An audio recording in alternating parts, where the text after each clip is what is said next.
જય સ્વામિનારાયણ। આજે વાત કરવી છે ઈર્ષ્યા। માણસના જીવનની અંદર ઘણા બધા ગુણો સાથે અવગુણો પણ હોય છે।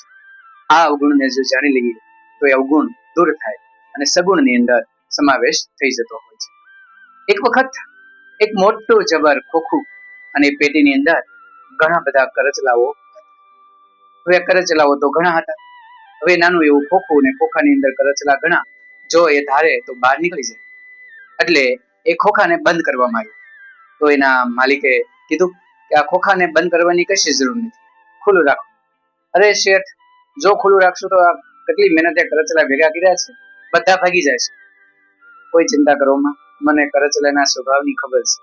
એક પણ કરચલો ખુલ્લી પેટીમાંથી બહાર નહીં નીકળે। સારું, તમે કહો છો તો પેટી ખોલી નાખું છું, એમ કહી અને પેટી ખોલી નાખી।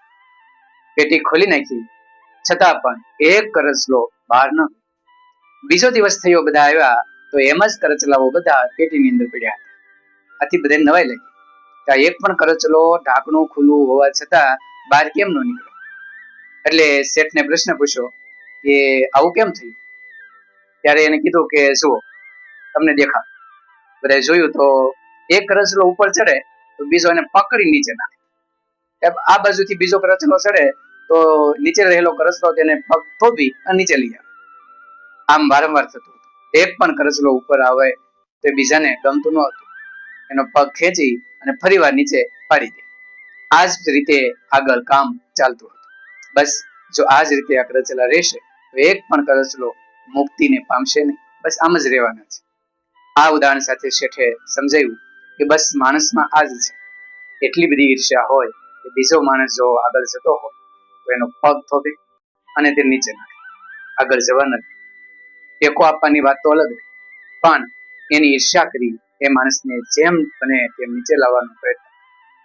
આપણે પણ બીજાને ટેકો ના આપીએ તો કઈ નહીં, પણ તેની નિંદા ઈર્ષ્યા ન કરીએ અને એને આગળ લઈ જવા માટેનો માર્ગ આપીએ અથવા બને તો ટેકો આપીએ તો વ્યક્તિ ક્યારેય કોઈ વ્યક્તિનો ગણ ભૂલતો નથી, હંમેશા આગળ ચાલે। આપણને ખબર છે કે જ્યારે નારદજી તુંબરુની વિદ્યા જોઈ ભગવાન ખુશ થયા અને તુંબરુને હાર આપ્યો તો નારદજીને ઈર્ષ્યા થઈ કે આ તુંબરુને હાર આપ્યો, હું કેટલા સમયથી નારાયણ નારાયણ કરું છું, મને કઈ આપ્યું નહીં, મારી ઉપર ખુશ ન થયા, હું પણ વિદ્યા શીખીશ। એને ઘણી બધી વિદ્યા શીખી, ભગવાન સામે રજૂ કરી। ભગવાન કે તુંબરુની જેવી તમને નથી આવડતી। ફરીવાર પ્રયત્ન કર્યો, કેટલાય ટ્યુશન કર્યા, કેટલાય ગુરુ રાખ્યા, ફરીવાર વિદ્યા શીખ્યા, સરસ સંગીત ગાયું, છતાં ભગવાન ખુશ ન થયા। કીધું તમને તુંબરુ જેવું હજી નથી આવડતું ગાતા। આથી નક્કી કર્યું કે હવે તો તુંબરુ પાસે જઈને શીખવું તો શીખી શકાય। અને નારદજી તુંબરુ પાસે ગયા, વિદ્યા શીખી અને ભગવાન કૃષ્ણ અવતારની અંદર ભગવાન દ્વારકા હતા અને નારદજી ત્યાં ગયા અને સુંદર સંગીત ગાયું। ભગવાન એકદમ ખુશ થઈ ગયા અને પોતાના ગળામાં રહેલો હાર નારદજીને પહેરાવ્યો।